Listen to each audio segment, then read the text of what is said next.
शहरमा जताततै आन्दोलनको आगो बलिरहेको थियो र त्यही धुवाँको पर्दा पछाडि काठमाडौँको एक 5 स्टार होटलमा अहिलेसम्मकै सबैभन्दा फिल्मी र दुस्साहसी लुटपाट भयो। तर यो कथाको ट्विस्ट लुटिएको पैसामा होइन, लुट्ने मान्छेको पहिचानमा छ। जसलाई बचाउन बोलाइयो उनीहरू नै सबैभन्दा ठूला लुटेरा कसरी बने? आउनुहोस् यो पूरै घटनालाई आज हामी खोतलौं। 14 करोड रुपियाँ। हो, तपाईले ठिक सुन्नुभयो, 14 करोड। काठमाडौँको मुटुमा रहेको ह्याथ रिजेन्सी होटलको प्राइड क्यासिनोबाट एकै रातमा यति ठूलो रकम लुट्यो। यो कुनै सानोतिनो रकम पक्कै होइन र यसले एउटा ठूलो प्रश्न खडा गर्छ। अब प्रश्न उठ्छ, यति कडा सुरक्षा हुने क्यासिनोबाट आखिर यत्रो पैसा कसरी लुटियो त? के थियो यसको पछाडिको योजना? यो नै आज हामीले खोतल्ने रहस्य हो। हामी एक एक गरेर यो घटनाको हरेक पत्र पल्टाउनेछौं। यो सबै सुरु भयो भदौ 24 गतेको त्यो उथलपुथल दिनबाट।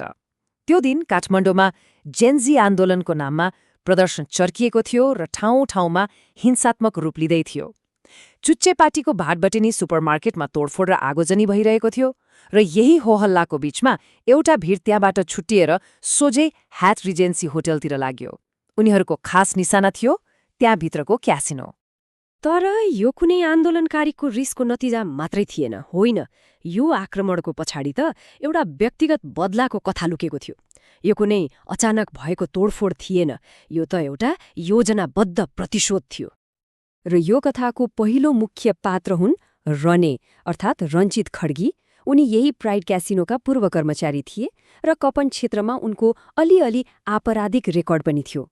क्यासिनोले उनलाई कामबाट निकालेर भित्र छिर्न पनि बन्देज लगाइदिएपछि उनको इगो हर्ट भएछ र उनी बदला लिने सही मौका कुरिरहेका थिए। र त्यो भदौ 24 को आन्दोलनको दिन उनले आफ्नो मौका देखे। भाडबटेनीमा तोडफोड गरिराखेको त्यही भिडलाई उचालेर उनी सिधै ह्याथ होटलको क्यासिनो पुगे, आफ्नो बदला पूरा गर्न। प्रहरीले पनि यही कुरा पुष्टि गर्यो।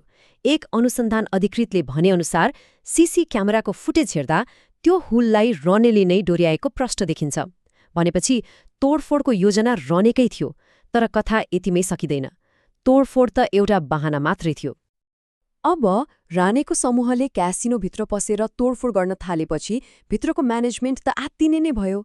उनीहरूले हतार हतार मद्दतको लागि फोन गरे र यहीँबाट कथामा अर्को समूहको इन्ट्री हुन्छ, जसलाई क्यासिनो बचाउन भनेर बोलाइएको थियो। यहाँ दुई मुख्य पात्र छन्। एकातिर रने, जो निकालिएको झोकमा बदला लिन तोडफोड गर्दै थिए, अनि अर्कोतिर सेठी अर्थात् दावा शेर्पा, जो त्यही क्यासिनोमा टेबल चलाउँथे र जसलाई मद्दतको लागि बोलाइएको थियो। एकजना तोड्न आएका, अर्का जोगाउन। तर कथाले यस्तो मोड लियो जुन कसैले सोचेको थिएन। रक्षक नै भक्षक हो। कथाको सबैभन्दा ठूलो र स्तब्ध पार्ने मोड यही हो। जसलाई सुरक्षाको लागि गुहारियो उनीहरू नै सबैभन्दा ठूला लुटेरा निस्किए।